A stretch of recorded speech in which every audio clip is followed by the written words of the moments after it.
Bienvenidas a este webinar. En este caso vamos a hablar de publicaciones accesibles.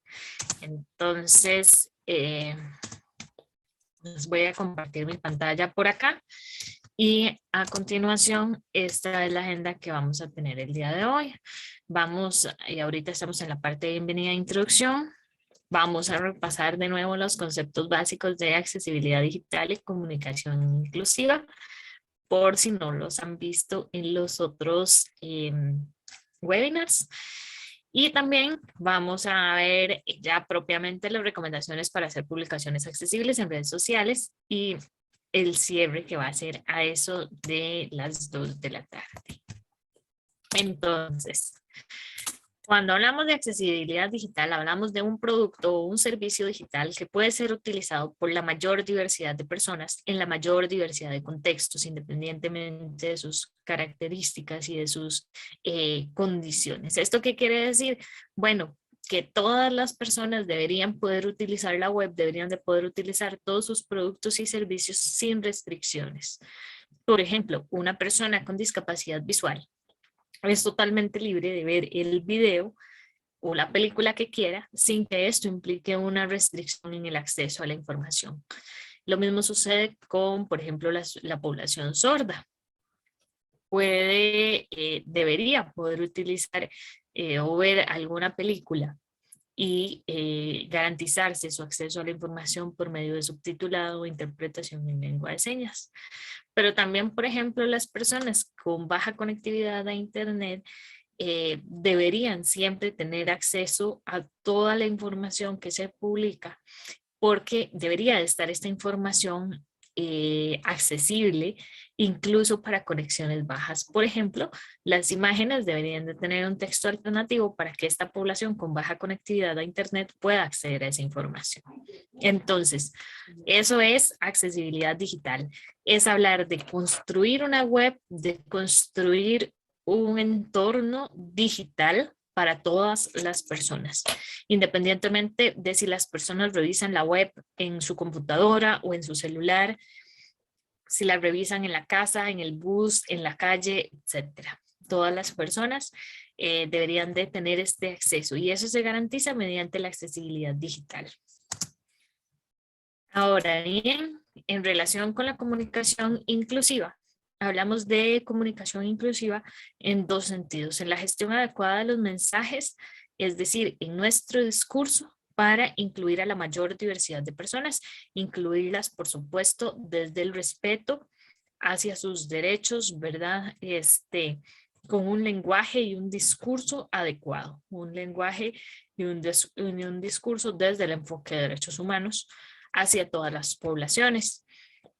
Y después, el otro temita de comunicación inclusiva tiene que ver con el asunto del acceso propiamente. ¿Cómo garantizamos que las personas accedan equitativamente a la información? ¿Cuáles recursos, cuáles medios, cuáles técnicas, cuáles herramientas podemos utilizar para que las personas accedan a esa información que estamos transmitiendo? De nuevo, volvamos a la población con baja conectividad a Internet. Si solo estamos utilizando imágenes en alta calidad, probablemente esa población no va a poder acceder a la información si no utilizamos otros recursos, como por ejemplo los textos alternativos o colocar la información en texto en otros espacios. Entonces, esto es importante entender que tanto la accesibilidad digital y la comunicación inclusiva no son solo para personas con discapacidad, son recursos y son herramientas que benefician a toda la población, incluso cuando menos lo esperamos. Cuando, por ejemplo, vamos, qué sé yo, conduciendo un carro y tenemos un video en el que solo están transmitiendo por medio, ya ahí nuestro acceso a la información se restringe. ¿Por qué? Bueno, porque tenemos que ir con la mirada puesta en la carretera y no en el celular, ¿verdad? Mientras que si ese video utiliza otros recursos, como lo vimos ayer, por ejemplo, la audiodescripción, entonces va a ser diferente. vamos a poder tener acceso a a esa información.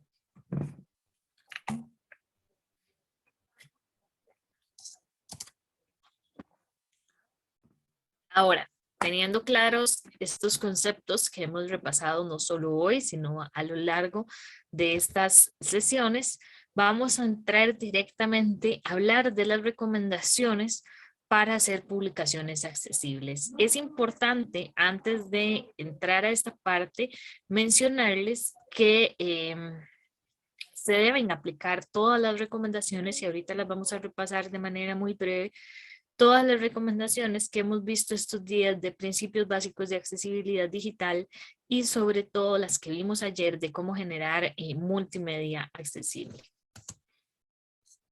Entonces, bueno, lo primero que tenemos que tener en cuenta, como les decía ayer, es la descripción de las imágenes. ¿Por qué? Porque la mayoría de nuestras publicaciones están acompañadas de una imagen. Entonces, nada más para repasar, el texto alternativo es el texto que se escucha pero no se ve. Es decir, es la alternativa textual que le ponemos a nuestra imagen para que las personas usuarias de lectores de pantalla o las personas con baja conectividad a internet que no pueden descargar las imágenes puedan acceder a la información de nuestras imágenes. Por su parte, el texto descriptivo es aquel texto que ponemos al pie de foto en el cual describimos de manera más amplia la imagen y aquí las personas pueden interactuar con el texto. Ahorita vamos a ver en qué casos utilizamos este texto descriptivo. Recordemos que para redactar un texto alternativo tenemos que observar lo que incluye la imagen de izquierda a derecha y de arriba hacia abajo y ordenamos los elementos. Después analizamos el objetivo y los elementos decorativos los vamos descartando.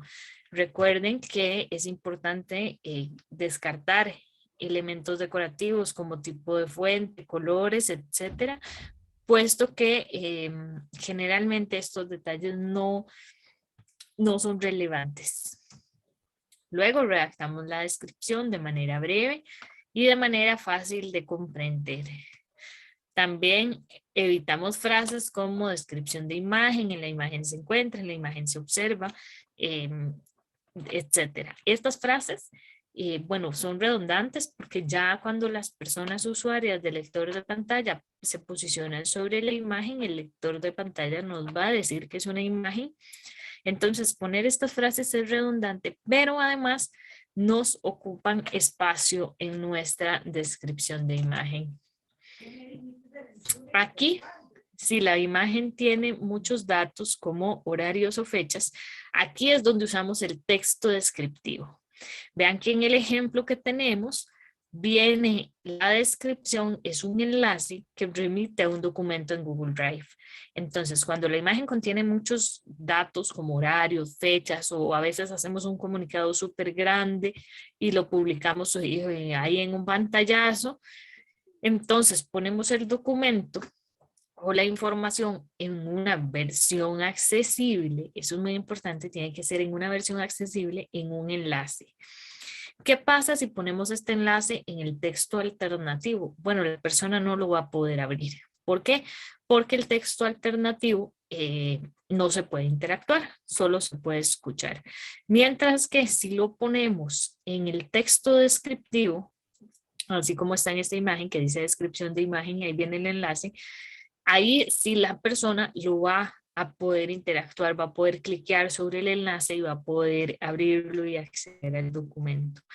Ahora, es muy importante que vean la sesión de mañana de cómo hacer materiales digitales accesibles para que vean un poquito cómo hacer documentos, hojas de cálculo accesibles, porque muchas veces cuando ponemos un texto descriptivo como, con un enlace, lo que hacemos es que colocamos la información en un Google Docs, por ejemplo, pero tenemos que garantizar que ese Google Docs sea accesible. ¿Por qué hago mucho énfasis en esto? Bueno, porque ha sucedido que a veces las personas ponen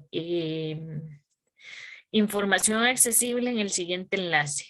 y entonces una ingresa al enlace y es la misma imagen de la publicación, solo que pegada en un documento de Google Drive. Eso no tiene nada de sentido. Y también es importante que por cuestiones de privacidad o más bien de seguridad, eh, configuren los permisos para que las personas solo puedan este, revisar el texto, pero no pueden editarlo. O sea, solo dejamos permisos de lector, no de editor, porque a veces hay personas malintencionadas que borran la información y luego llega otra persona que sí la necesita y ya no va a estar ahí la información. Entonces, así es, o este es un ejemplo de un texto descriptivo. Ahora bien, vamos a ver cómo ponemos el texto alternativo en redes sociales. Ok, en Facebook tenemos que ir a los tres puntitos o al botón de más opciones y ahí vamos a seleccionar dentro del menú donde dice editar texto alternativo. Y nos va a abrir o nos va a poner en una pantalla una cosa donde va a venir un texto alternativo sugerido por Facebook y va a venir un espacio para escribir. ¿Por qué va a venir este texto sugerido por Facebook? Bueno, porque Facebook está utilizando, tanto Facebook como Instagram, utilizan un sistema de inteligencia artificial de reconocimiento automatizado de imágenes, pero no es muy eficiente, la verdad. Entonces, a veces sucede que dice, por ejemplo, la imagen puede contener una o varias personas, o la imagen puede contener texto. Cuando son imágenes con muchos elementos, a veces dice no se ha encontrado texto disponible, texto alternativo disponible para esta imagen. Entonces, siempre tenemos que colocar nuestro propio texto alternativo. ¿Por qué? Porque lo vamos a ver redactado además con nuestros objetivos de publicación, alineado con el objetivo que queremos con esa imagen.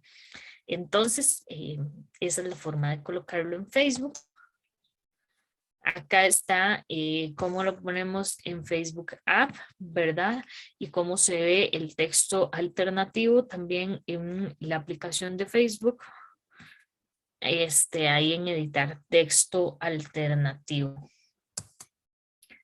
Luego en Instagram lo podemos encontrar de nuevo desde el menú de los tres puntitos o más opciones y ahí va a venir la opción de editar y cuando nosotros cliqueamos en editar nos va a salir dos opciones, nos va a salir editar pie de foto o nos va a salir editar texto alternativo. Entonces vamos a donde dice editar texto alternativo.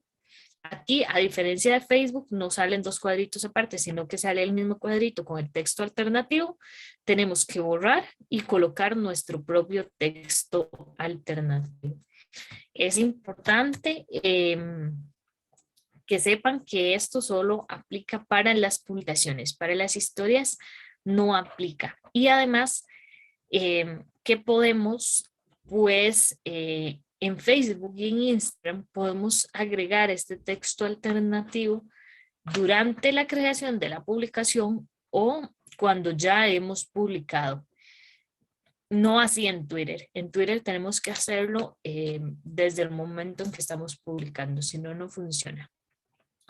Entonces, bueno, es importante que conozcan estos datos, ¿verdad? Que incluso ustedes dicen, uy, se me fue a poner el texto alternativo, porque a veces mientras nos acostumbramos y convertimos estas buenas prácticas en hábitos, puede que se nos olvide, que sepan pues que en Facebook y en Instagram pueden editar la publicación o editar el texto alternativo aún después de hecha la publicación.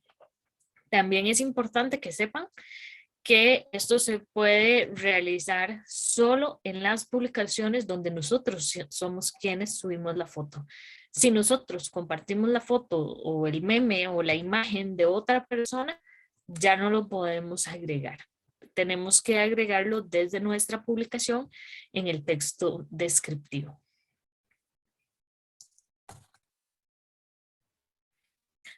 Ok.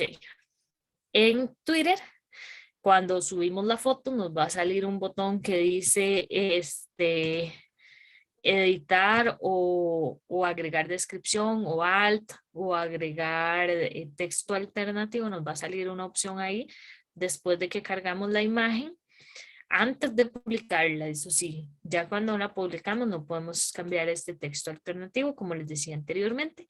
Y después se nos va a abrir un cuadro en el que disponemos de 10,000 caracteres para escribir el texto alternativo. Es muy importante que sepan que, bueno, que estos caracteres del texto alternativo no les van a ocupar o no les van a reducir la cantidad de caracteres que tienen para su tweet. Entonces es importante que lo agreguen la descripción desde el texto alternativo y fundamental que siempre recuerden que tienen que hacerlo antes de publicar. Apenas cargan la foto, les va a salir el botoncito de escribir imagen o alt y ahí ponen, cliquean ese botón y ponen el texto alternativo. Ahora bien, es importante, bueno, antes de pasar al correo electrónico y al WhatsApp, es importante que sepan un par de cositas más. Lo primero es que, como les decía, las historias no son accesibles. Entonces, cuando vamos a agregar una información por medio de una historia, deberíamos de agregar el texto alternativo mediante un video. Es decir, en vez de agregar una imagen a la historia, hacemos un video donde narramos qué es lo que se está observando en imágenes. Y también, bueno, pues es un llamado de atención al tema de cómo estamos consumiendo las historias, ¿verdad? Porque de repente publicamos muchísima información en las historias, pero esta información no es accesible. Entonces, es importante que sepamos que también deberíamos duplicar esa información que estamos publicando en las historias, duplicarla en el resto de las publicaciones para que las personas puedan acceder a esta información. Ahora sí, en cuanto al correo electrónico y al WhatsApp, tenemos varios detallitos en relación con el uso de las imágenes. Es importante describir la imagen en el cuadro de edición del mensaje. No todos los editores de correo tienen opciones de texto alternativo, entonces lo mejor es describir la imagen en el cuadro de edición del mensaje. Con esto, acabo de recordar un ejemplo importante, y es que, por ejemplo, algunos correos que mandan del Ministerio de Educación mandan la información en imagen y ponen, esta imagen cuenta con texto alternativo. Y ese es el texto alternativo. Esta imagen cuenta con texto alternativo, pero en realidad no lo tiene. Entonces es importante, de nuevo, que las imágenes de correo agreguemos un texto alternativo significativo. Entonces, describimos en el cuadro de edición del mensaje, ya sea del correo electrónico o en el cuadro de texto del WhatsApp. Ahora, cuando tenemos una firma de correo que es solo una imagen, contiene toda la información en imagen, tenemos que configurar la firma de tal forma que incluya texto también. Entonces, por ejemplo, si es de la Vicerrectoría de Vida Estudiantil, bueno, qué sé yo, que pusieron el número de teléfono, etcétera, y el horario de atención dentro de la firma, que es una imagen, toda esa información también tiene que estar en texto. ¿Por qué? Porque de nuevo hay personas que no van a poder acceder a esa información en la imagen. También es importante que sepan que los stickers no son accesibles. Entonces se recomienda evitar su utilización, principalmente si sabemos que hay personas usuarias de lectores de pantalla que están en el chat en el que estamos o en el grupo en el que estamos o etcétera, pues evitar enviarle stickers a esa persona porque el lector de pantalla lo va a leer así nada más, sticker. Entonces una no sabe a qué se refieren. Y hay conversaciones que se mantienen solo con stickers, ¿verdad? Entonces es importante que analicemos un poco la utilización de estos. Y yo sé que son muy bonitos y demás, pero también que tengamos la conciencia de que no son accesibles. Por su parte, los emojis sí son accesibles. Ahora, vamos a repasar un poco el formato de las imágenes. Acá hablábamos de texto alternativo y de formas alternativas de acceder a la información que se transmite por medio de imágenes en redes sociales. Vamos a ver un poco el formato, que también hay recomendaciones que aplican para la utilización de correo electrónico, por ejemplo. Es importante mantener el contraste entre las letras y el fondo, tal como se ve en el caso de la izquierda y no así en el caso de la derecha, donde no hay suficiente contraste, ¿verdad? Recordemos que cuando hablamos de mantener el contraste, hablamos de utilizar colores opuestos. Por ejemplo, si utilizamos un fondo negro, utilizar unas letras blancas, unas letras amarillas, pero si utilizamos un fondo negro, nunca deberíamos utilizar unas letras azules o moradas porque no se van a percibir. Entonces, la idea es generar una oposición al máximo de colores claro y oscuro. Ahora bien, en los espacios donde se incluye texto se recomienda utilizar un fondo liso, como el ejemplo de la izquierda, y por el contrario no utilizar fondos con dibujos degradados o fondos que puedan generar confusiones, como lo es el espacio de la derecha. Ahora bien, se recomienda utilizar fuentes sans serif, que es la fuente tipo palo seco. Yo ayer les decía que les recomiendo mucho la letra Arial, Verdana, Tahoma, etcétera, que son fuentes bastante legibles. Entonces vean cómo cambia la percepción de las letras que están a la izquierda en relación con las letras que están a la derecha. Probablemente la lectura vaya a verse influida por estos detalles. Ahora bien, esto también aplica para correo electrónico. El tipo de fuente, el tamaño de la fuente aplica también para cuando redactamos un correo electrónico. ¿Cómo configuramos esos detalles en nuestro editor de correo? Y también se recomienda evitar la colocación de todas las letras en mayúsculas, subrayadas o en cursiva, porque eso dificulta la lectura. Y puede generar barreras de acceso a la información, no solo para personas con discapacidad visual, personas de baja visión, sino también para personas con dislexia u otras condiciones. Ahora bien, en relación con los videos, es importante que sigamos todas las recomendaciones que vimos ayer, ¿verdad? De interpretación, de subtitulado, etcétera.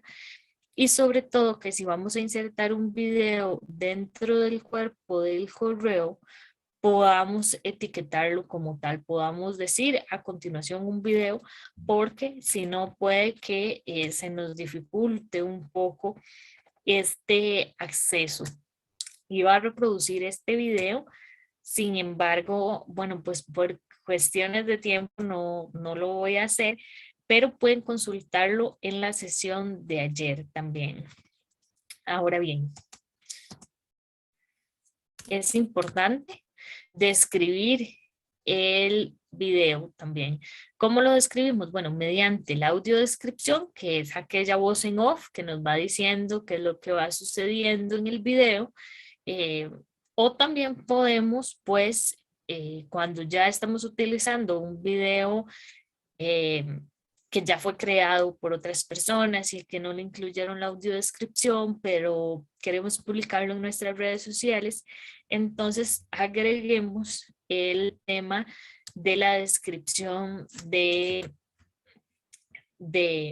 imagen, ¿verdad? Entonces ahí la publicación hacemos un resumencito de lo más importante que se está transmitiendo por medio de las imágenes que se están proyectando en el video.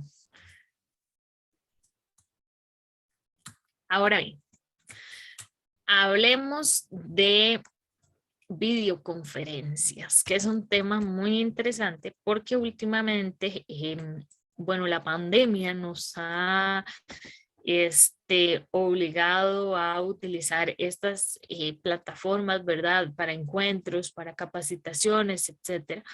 Entonces es importante tener en cuenta varios detalles para poder hacer nuestras videoconferencias lo más accesibles posibles.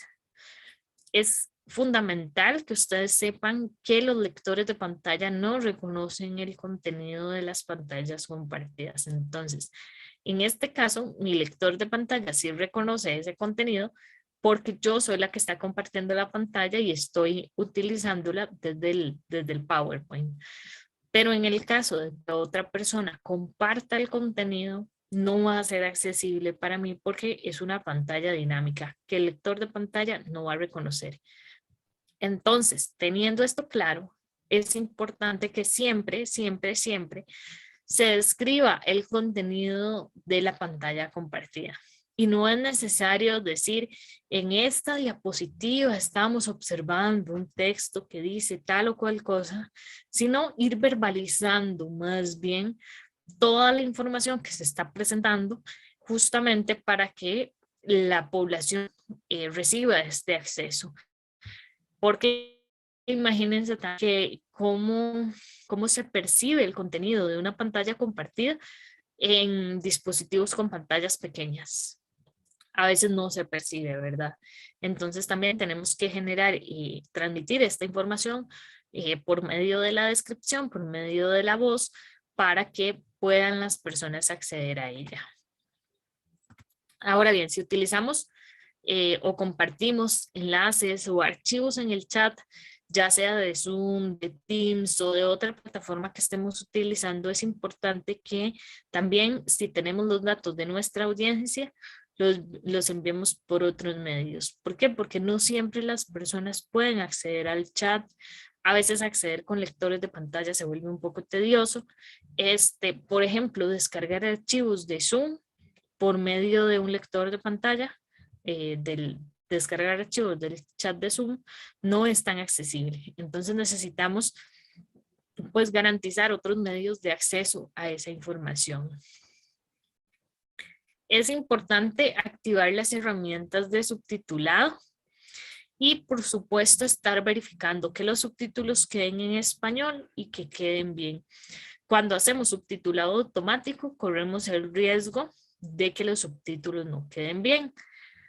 Pero cuando hacemos subtitulado automático, también tenemos que decirle a las personas que van a hablar, bueno, que traten de hablar claro, traten de utilizar un micrófono con una buena calidad, etcétera, para que el reconocimiento de este audio mejore. Sin embargo, también en Zoom, por ejemplo, podemos asignar una persona a que escriba los subtítulos. Entonces, también podemos utilizar ese recurso, nada más hay que conseguir una persona que escriba rápido, ¿verdad? Para que pueda ir tomando los subtítulos tal cual están sucediendo los mensajes. Eso es importante que lo sepan. Y también las personas usuarias del subtitulado pueden configurarlo de acuerdo con sus gustos y su tamaño, el tamaño de fuente, etcétera. Eso se puede configurar desde cada pantalla de Zoom. Porque tal vez hay personas que necesitan el subtitulado en una fuente más grande o en una fuente más pequeña, pues Zoom nos permite configurarlo desde las herramientas de subtitulado de acuerdo con nuestros gustos y requerimientos. Ok, ahora, si vamos a tener interpretación en lengua de señas, tenemos que garantizar que la persona siempre está visible y además que las personas sordas pueden activar su cámara para comunicarse con la persona intérprete.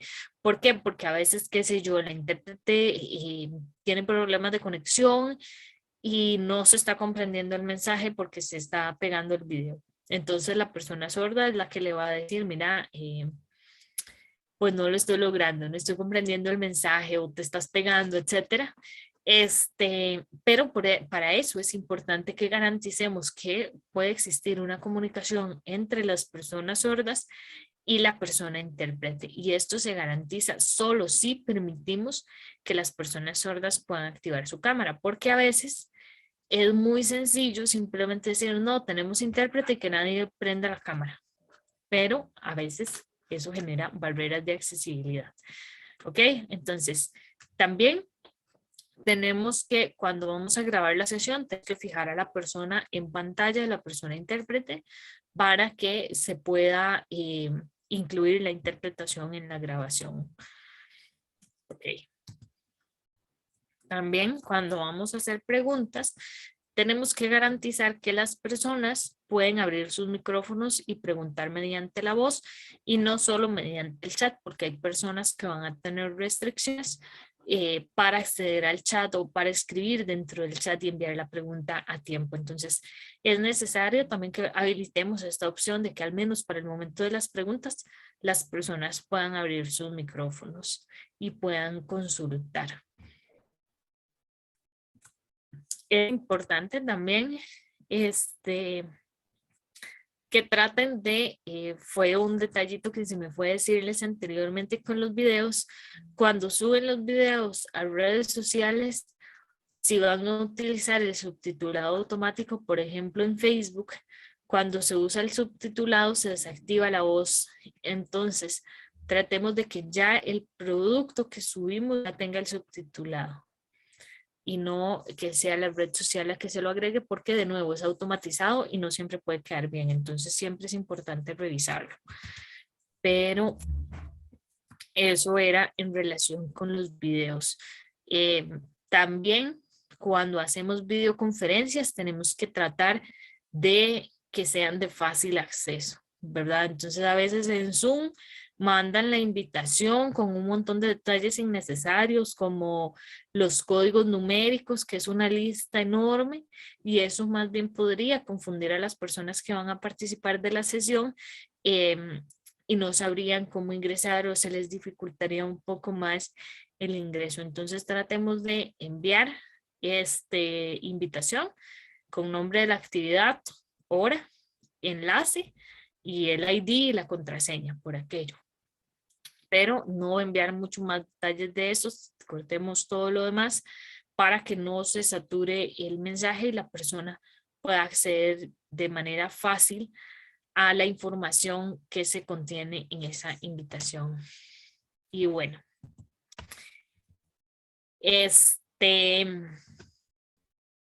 creo que todas las personas publicamos en redes sociales, todas las personas tenemos por lo menos un Facebook o un Instagram, y a partir de acá es nuestra responsabilidad compartir contenidos digitales accesibles.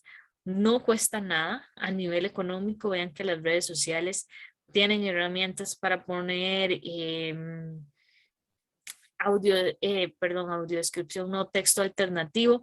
El subtitulado de YouTube es bastante bueno, pueden utilizarlo y después editar, por supuesto, para que cumpla con todos los requerimientos y no tenga faltas de ortografía, sino que se comprenda bien el mensaje. Pero por lo demás, es muy sencillo agregar textos alternativos a nuestras imágenes, es muy sencillo generar contenidos accesibles para redes sociales. Simplemente tenemos que tener la conciencia, pues, de que no todas las personas accedemos a la información de la misma manera, pero sí todas las personas requerimos o tenemos el derecho de acceder a la información en equidad de condiciones. Y con esta idea cerramos el taller de hoy. Bueno, el webinar más bien, como siempre les comparto mis datos de contacto ahí en mis redes sociales. Pueden encontrar toda la información que publico y que estoy compartiendo sobre accesibilidad digital, y además pues de vez en cuando comparto invitaciones a eventos relacionados con la temática. Así que si les interesa la temática de accesibilidad digital, pues ahí quedan mis redes sociales y quedan mis datos de contacto por si tuviesen alguna consulta. Como siempre, es todo un gusto compartir este espacio con ustedes y espero que haya sido de muchísimo provecho. Jofrey, ¿cómo estamos con los comentarios? Hola, hola Alexa. Mira, no hay propiamente comentarios, pero consideramos que esta información es sumamente valiosa, ¿verdad? Es sumamente importante que más bien este tipo de, sí, en realidad yo lo diría como un taller, ¿verdad? Un taller webinar, porque alguien lo puede repasar, ¿verdad? Y plantear desde ahí sus esquemas. ¿Qué tengo yo que hacer? Ah, sí, cierto, voy a ir al webinar que Alexa dio tal día, ¿verdad? Entonces, pues es sumamente importante que de una manera sincrónica o asincrónica podamos aportar a generar pues espacios físicos y virtuales cada vez más sanos, ¿verdad? Más inclusivos y respetuosos de la diversidad. Pues no queda más que invitarles al quinto y último webinar que tendremos mañana a las 6 de la tarde por medio de el YouTube de la UTN. Igual se les va a compartir el enlace por el Facebook de la UTN para las personas que tengan el gusto y nos acompañen. O bien, si alguna persona tiene alguna duda que le ha ido generando, pues toda esta serie de webinares, pues, pues que la apunte por ahí y podamos resolverlas en ese día que mañana vamos a ir cerrando. Obviamente mañana es el Día Internacional de las Personas con Discapacidad y lo vamos a ir cerrando obviamente con esta seguidillas de webinar de suma importancia y de mucha calidad. Alexa, muchísimas gracias, ¿verdad?, por acompañarnos el día de hoy. Y no queda más que invitarles para mañana, ya saben, a las 6 de la tarde, el quinto y último webinar sobre redes sociales inclusivas. Que tengan muy buena tarde. Gracias, buenas tardes.